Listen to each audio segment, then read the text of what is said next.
Good morning 12th class. कैसे हो बच्चों आप लोग? आई होप कि आप बहुत अच्छे होंगे। ठीक है, पिछले लेक्चर में हमने किसकी बात करी थी? इम्यूनिटी की बात करी थी, है ना।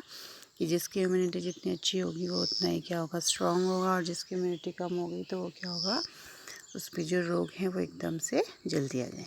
ठीक है, तो आज हम जो बात कर रहे हैं वो क्या है? वैक्सीनेशन और इम्यूनाइजेशन, यानी कि टीकाकरण और प्रतिरक्षीकरण।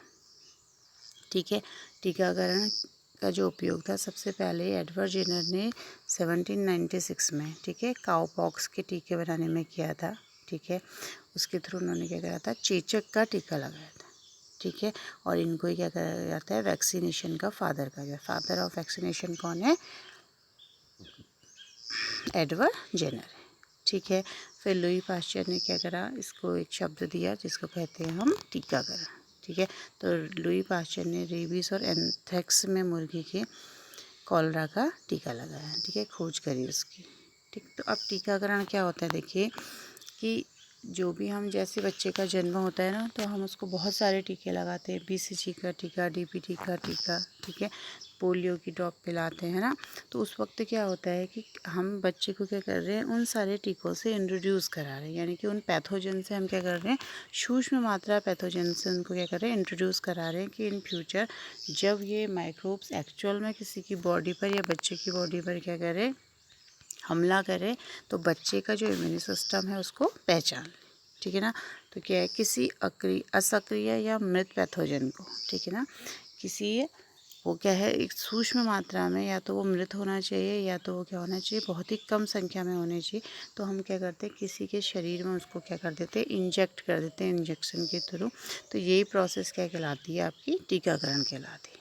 ठीक है, तो टीकाकरण क्या है? सिंपल है कि जैसे क्या है, हम बच्ची को क्या कर रहे हैं कि जो माइक्रोब्स हैं उसकी जो फ़ोटो है, ऐसे समझ लीजिए कि हम क्या कर रहे हैं, किसी व्यक्ति को एक फ़ोटो भेज रहे हैं।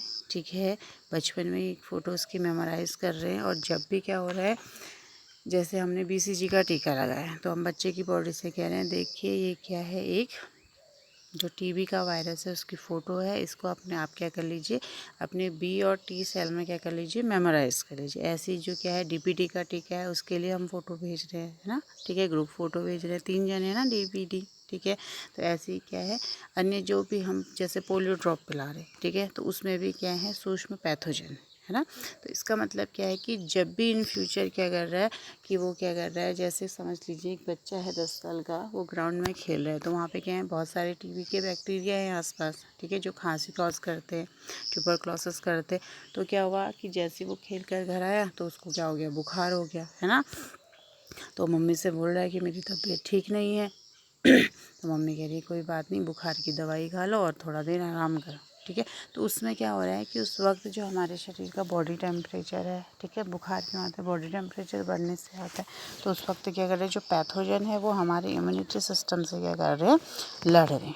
ठीक है, तो ये क्या हो गया कि जो बचपन में हमने उसको टीके लगाए थे, वो सेल्स क्या हो गई, वहाँ पर एक्टिवेट हो गई। उन्होंने क्या बना ली, अपनी आर्मी बना ली, और जो TB का जो पैथोजन था उसको क्या कर दिया, शरीर से बाहर कर दिया। तो हम कह सकते हैं कि जो भी वैक्सीनेशन या टीकाकरण होता है वो कैसा होता है, मेमोरी बेस्ड होता है। ठीक है, यानी कि याददाश्त से रिलेटेड होता है। जो भी बचपन में टीकाकरण लगाया जाता है वो B सेल और T सेल में क्या रहती है, उसकी मेमोरी रहती है, और इम्यून सिस्टम उसको सपोर्ट करता है। ठीक है, तो जैसे ही कोई पैथोजन आएगा, TB का है या DPT का है, ठीक है, या पोलियो का है, पोलियो की जो ड्रॉप होती है क्यों पिलाई जाती है, क्योंकि उसमें क्या होता है, लंगड़ापन आ जाता है। ठीक है, तो उस वक्त वो आएंगे तो वो क्या करेगा, उससे फाइट करेगा, और हमारा जो इम्यून सिस्टम अगर क्या है, स्ट्रॉन्ग है तो वो जीत जाएगा, अगर स्ट्रॉन्ग नहीं है तो क्या होगा, हार जाएगा। लेकिन जब भी हम वैक्सीनेशन कराते हैं तो जो हमारा जो इम्यून सिस्टम होता है वो क्या करता है, वर्क करता है। ठीक है, तो ऐसे इम्यून सिस्टम जब हम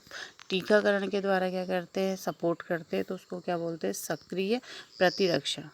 ठीक है, उसको क्या बोलते हैं, सक्रिय प्रतिरक्षा। ठीक, तो टीकों के द्वारा क्या होता है, हम अपने शरीर में क्या कर रहे हैं, सक्रिय प्रतिरक्षण को क्या कर रहे हैं, बढ़ा रहे हैं।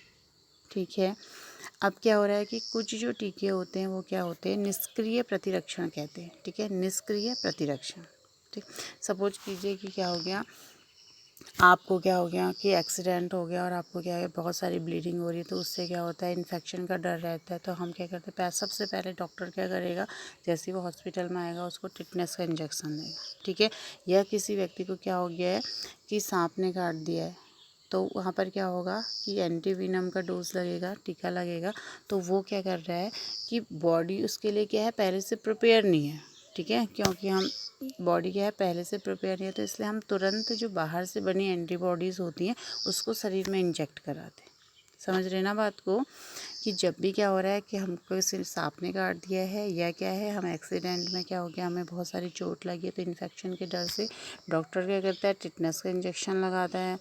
वो भी क्या है, पैसिव इम्यूनिटी है, निष्क्रिय प्रतिरक्षण है। या क्या कह सकते हैं कि अगर सांप ने काट दिया है तो उसे बॉडी उसके प्रति क्या करेगी, रिस्पॉन्स नहीं करेगी, क्योंकि उसको उसके बारे में पहले से बताया नहीं गया है ना।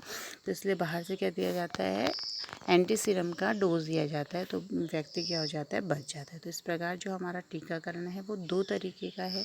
एक तो क्या है आपका सक्रिय टीकाकरण, ठीक है, सक्रिय टीकाकरण, और दूसरा क्या है आपका निष्क्रिय टीकाकरण, ठीक है। एक है आपका सक्रिय टीकाकरण और दूसरा क्या है, निष्क्रिय टीकाकरण, ठीक है। तो सक्रिय टीकाकरण में क्या बताया मैंने कि जो भी क्या है मरे हुए या सूक्ष्म पैथोजन को शरीर में क्या करते हैं, इंजेक्शन के थ्रू क्या करते हैं, टीकाकरण करते हैं। तो वो क्या करते हैं, लॉन्ग लाइफ, जितने समय हम जीवित रहेंगे उतने समय वो टीके क्या करते हैं, हमारे रोगों से लड़ने के प्रति क्या रखते हैं, सक्षमता रखते हैं, ठीक है ना। तो वो क्या करेंगे, आपकी क्या होगी, एक्टिव इम्यूनाइजेशन, ठीक है। वो सक्रिय प्रतिरक्षण हो गया, कौन सा, जो हमने बचपन में जितना भी टीकाकरण करा वो हमारे लॉन्ग लाइफ क्या करेगा, हमारे शरीर में प्रेजेंट रहेगा। जब भी कोई बाहर से माइक्रोब हमला करेगा तो वो उसके प्रति क्या करेंगे, लड़ने की क्षमता रखते हैं और उस पैथोजन को क्या कर देते हैं, मार देते हैं, ठीक है। पैथोजन मीन्स रोग कारक, ठीक है। निष्क्रिय प्रतिरक्षा में क्या होता है, हमें इसका पहले से कोई भी डोज दिया नहीं जाता, यानी कि टीकाकरण के द्वारा इसको क्रिएट नहीं किया जाता है। बट क्रिटिकल सिचुएशन में सांप ने काट दिया, अगर हम टीका क्या करेंगे, उसके एंटीवेनम का डोज नहीं लगेंगे तो हम मर सकते हैं, ठीक है। इसलिए हम क्या करते हैं, उसी वक्त एंटी सीरम का डोज डॉक्टर लगाते हैं और हम थोड़े दिन बाद क्या हो जाते हैं, ठीक हो जाते हैं। तो निष्क्रिय में क्या है, बाहर से बने बनाए एंटी बॉडीज़ दी जाती हैं ताकि शरीर तुरंत उससे क्या कर सके, रिएक्ट कर सके, ठीक है। और सक्रिय इम्यूनिटी में क्या होता है, बचपन से जब बच्चा पैदा होता है तो उसको टीकाकरण के द्वारा सक्रिय या एक्टिव इम्यूनाइजेशन क्या की जाती है, प्रोवाइड की जाती है, ठीक है बच्चों। तो आज के लिए इतना ही, फिर नेक्स्ट लेक्चर में हम एलर्जी के बारे में डिस्कस करेंगे। Thank you.